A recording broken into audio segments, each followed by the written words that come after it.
चलिए फ्रेंड्स, तो शुरू करते हैं। अगर आपके पास मान लीजिए कोई भी दो नंबर्स है, या मैं मान ले रहा हूँ कि हमारे पास एक नंबर्स है 5 और हम क्या कर रहे हैं, एक नंबर हमारे पास है 6 नंबर्स हैं। ओके, मैं इसमें विभाजन की प्रक्रिया लगा रहा हूँ। ध्यान से देखिएगा, आपके पास सिर्फ दो नंबर्स हैं, एक नंबर 5 है, एक नंबर 6 है। अब हम इसमें विभाजन की प्रक्रिया लगा रहे हैं। कितने बार में भाग जाएगा? एक बार में। कितना शेषफल आएगा? वास्तव में यहाँ पर शेषफल 1 आ रहा है। अब फिर मैं क्या कर रहा हूँ, यही दो नंबर्स ले रहा हूँ। मैं एक नंबर्स ले रहा हूँ 5, एक नंबर्स ले रहा हूँ 7, और इसमें मैं विभाजन की प्रक्रिया को लगा रहा हूँ।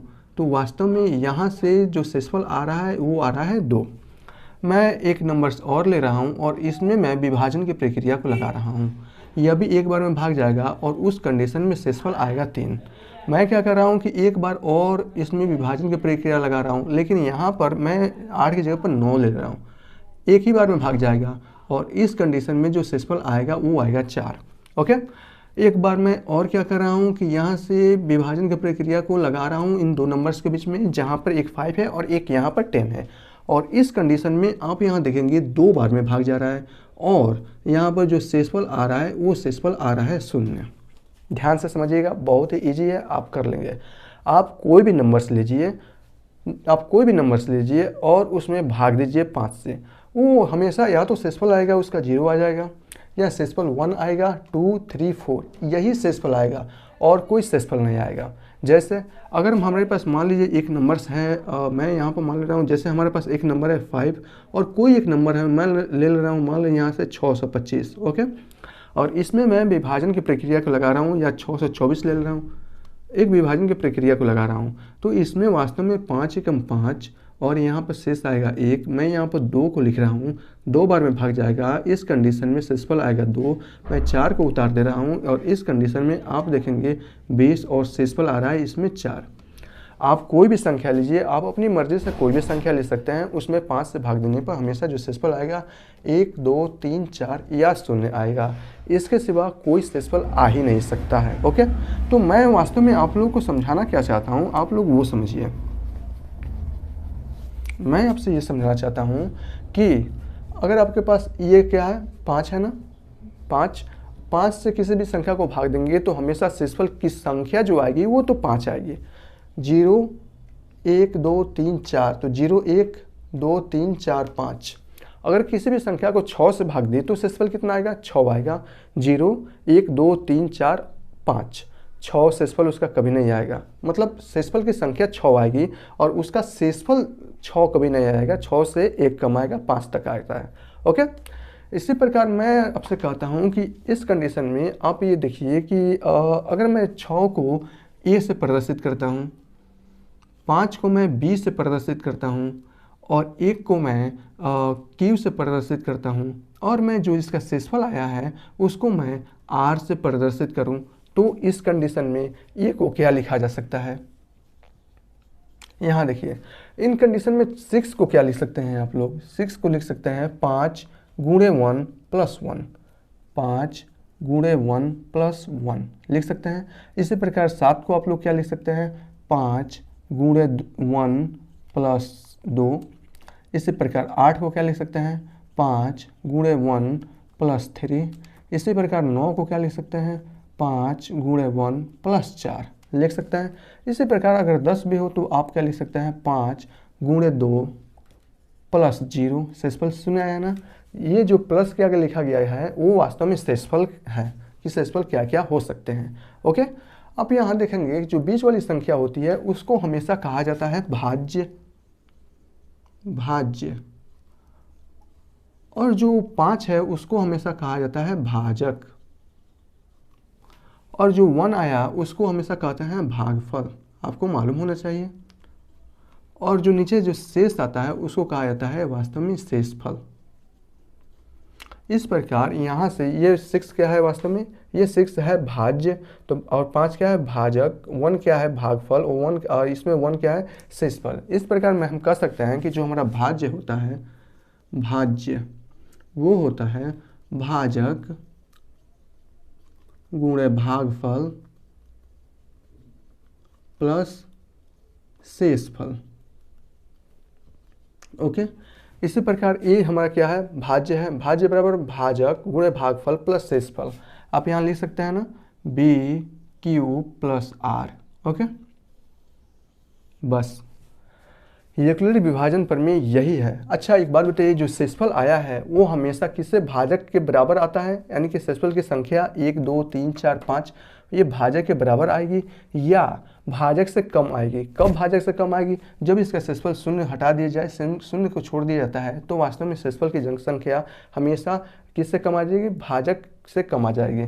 इस कंडीशन में जो यहाँ पर आर होगा उसका मान या तो 0 से बड़ा होगा संख्या और या तो 20 से कम होगा। कहने का मतलब क्या है? 0 या 0 के बराबर हो सकता है। देखिए शेषफल या तो शून्य हो सकता है, शेषफल या तो शून्य हो सकता है या बी यानी कि भाजक से 1 कम हो सकता है या भाजक के बराबर हो सकता है। भाजक के बराबर कब होगा? यानी कि शेषफल की संख्या 5 कब होगी? जब आप ये 5 को ले लेंगे, जब आप 0 को इंक्लूड करेंगे तो शेषफल की संख्या 5 आएगी, और जब आप 0 को छोड़ देंगे तो शेषफल की संख्या यानी कि भाजक यानी कि 5 से कम आएगी, 1 2 3 4 ही तक आएगी। ओके, बस यूक्लिड विभाजन प्रमेय ने यही कहा था यूक्लिड जी ने कि यदि आपके पास 2 धनात्मक पूर्णांक है, यहाँ ध्यान देखिए हमारे पास सिर्फ 5 और 6 था, तो 2 धनात्मक पूर्णांक 1 और 1 इस प्रकार आ गई हैं, 2 धनात्मक पूर्णांक जो उसके समीकरण को संतुष्ट करती है बी क्यू प्लस आर को। यानी कि अगर हमारे पास 6 है तो 6 बराबर हो सकता है, हम लिख सकते हैं 5 गुणे 1 प्लस 1, 5 गुणे 1 प्लस 1। इस प्रकार 5 एकम 5 और 1 6 से बराबर 6 आ गया ना। इसलिए उन्होंने कहा था अगर आपके पास 2 धनात्मक पूर्णांक है तो 2 धनात्मक पूर्णांक अन्य और आ जाते हैं जो उसके दिए गए समीकरण को संतुष्ट करते हैं, यूक्लिड विभाजन प्रमेय कहलाते हैं। इस प्रकार यूक्लिड विभाजन प्रमेय का कॉन्सेप्ट यहीं पर खत्म होता है। फिर अब यहाँ जो क्वेश्चन पूछते हैं वो 2 प्रकार से आपके क्वेश्चन पूछेंगे, जैसे यूक्लिड विभाजन प्रमेय की सहायता से HCF फाइंड आउट करना, और ये हमेशा 2 नंबर में आपके क्वेश्चन में पूछता ही रहता है। तो यूक्लिड विभाजन प्रमेय की सहायता से हम लोग HCF यानी कि हाईएस्ट कॉमन फैक्टर कैसे ज्ञात करते हैं, बहुत ही ईजी है। आप लोग यहाँ देख लीजिए हमारे साथ।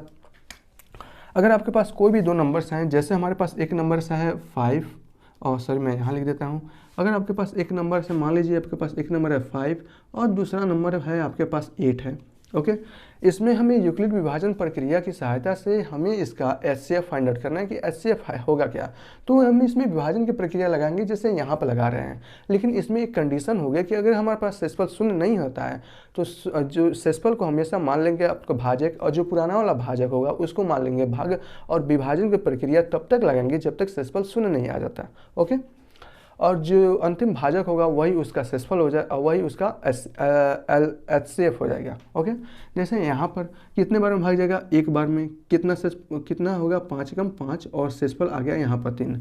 अब देखिए यहाँ पर शेषफल 3 नहीं है तो इसको 3 को हम लोग मान लेंगे भाजक और इसको 5 को हम लोग मान लेंगे भाज्य, और इस कंडीशन में हम यहाँ पर विभाजन की प्रक्रिया लगाएंगे। और यहाँ पर हम 8 को क्या लिख सकते हैं? 5 गुणे 1 प्लस 3। ओके, 5 गुणे 1 और प्लस 3। हाँ, ये लिखना बहुत ही ज़रूरी है। अब इसमें विभाजन की प्रक्रिया लगाइए, देखिए कितनी बार में भाग जाएगा? एक ही बार में भाग जा रहा है, और इस कंडीशन में शेषफल आ रहा है 2। देखिए अभी शेषफल शून्य नहीं होगा तो हम इसको मान लेंगे भाजक और पुराने वाले भाजक को मान लेंगे हम लोग भाज्य। ओके, भाज्य। अब यहाँ से आप 5 को क्या लिख सकते हैं? यहाँ से 5 को आप लिख सकते हैं 3 गुणे 1 और प्लस 2 लिख सकते हैं, बिल्कुल आसान से। 5 है आपका भाज्य बराबर भाजक गुणे भागफल प्लस शेषफल। ओके, अब देखिए यहाँ विभाजन की प्रक्रिया लगाइए, एक ही बार में भाग जाएगा, और इस कंडीशन में शेषफल आया 1। अभी भी देखिए यहाँ पर शेषफल शून्य नहीं हो रहा है तो हम इसको मान लेंगे भाजक, और पुराने वाला जो भाजक था उसको मान लेंगे भाज्य। ओके, कितनी बार में भाग जाएगा? 2 बार में भाग जाएगा, और 2 एकम 2 शेषफल आ गया 0। यहाँ पर आप देखेंगे अंतिम जो भाजक है वो 1 है, अतः 5 और 8 का जो HCF होगा वो 1 होगा। ओके, यहाँ से आप लिख सकते हैं 3 बराबर 2 गुणे 1 प्लस 1, 2 गुणे 1 प्लस 1, और यहाँ से आप लिख सकते हैं 2 को लिख सकते हैं 1 गुणे 2 प्लस 0। ओके, यहाँ आपको लिखना पड़ेगा अतः अंतिम भाजक क्या है? 1 है, अतः HCF बराबर 1 होगा। HCF का मतलब होता है हाईएस्ट कॉमन फैक्टर, यानी कि महत्तम समापवर्तक। कहने का मतलब क्या, हमारे पास 2 संख्या थी, एक संख्या 5 थी और एक संख्या 8 थी। इसमें बड़ा कौन था? 8 बड़ा था। तो 8 को हमेशा आप लोग मानेंगे भाज्य और 5 को हमेशा आप मानेंगे भाजक।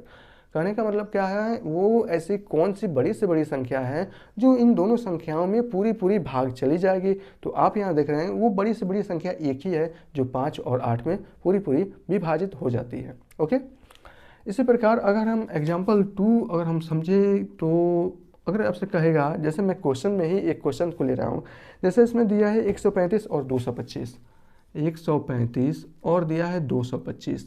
सबसे पहले इन दोनों संख्याओं में से बड़ी संख्या कौन है, तो आप कहेंगे 225 है।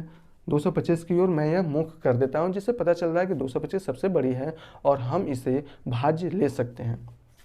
जो बड़ी संख्या होती है हम उसको क्या लेते हैं, भाज्य लेते हैं।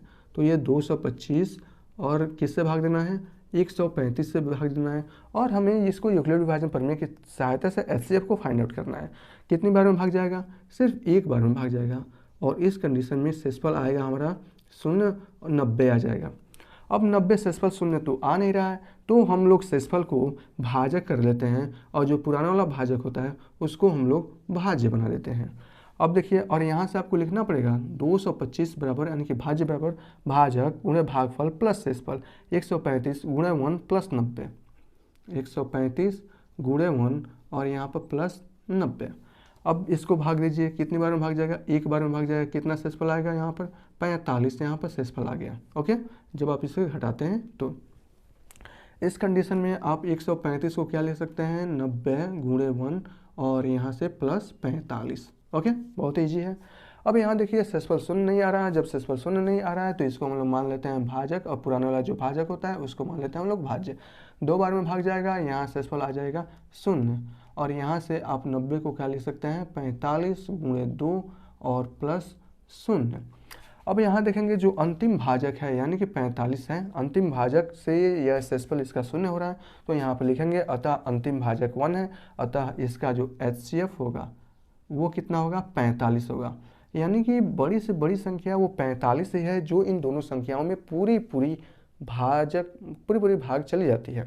उससे बड़ी संख्या कोई नहीं है। छोटी संख्या भी हो सकती है, लेकिन हमें एचसीएफ के मतलब होता है बड़ी से बड़ी संख्या ज्ञात करना जो दी गई संख्याओं को पूरी पूरी विभाजित कर दे। तो यहाँ से एचसीएफ हम लोग कितना फाइंड आउट कर लिए 45, बहुत ही ईजी वे से। तो मुझे लगता है कि आप लोगों को यूक्लिड विभाजन प्रमेय अच्छे से समझ में आ गया होगा। तो यहीं पर इस कॉन्सेप्ट को जो इस प्रश्नावली 1.1 में दिए गए कॉन्सेप्ट है उन कॉन्सेप्ट सिर्फ युग्मित विभाजन प्रमेय का ही कॉन्सेप्ट था और हमने इसको पढ़ लिया है बहुत ही इजी वे से। तो मुझे लगता है कि अब हम मिलते हैं इसके क्वेश्चंस पर और वहाँ देखेंगे कि प्रश्नावली 1.1 से जुड़ी हुई क्वेश्चन में कैसे यूक्लिड विभाजन प्रमेय को हम लोग अप्लाई कर सकते हैं और उससे सीख सकते हैं। तब तक के लिए थैंक यू।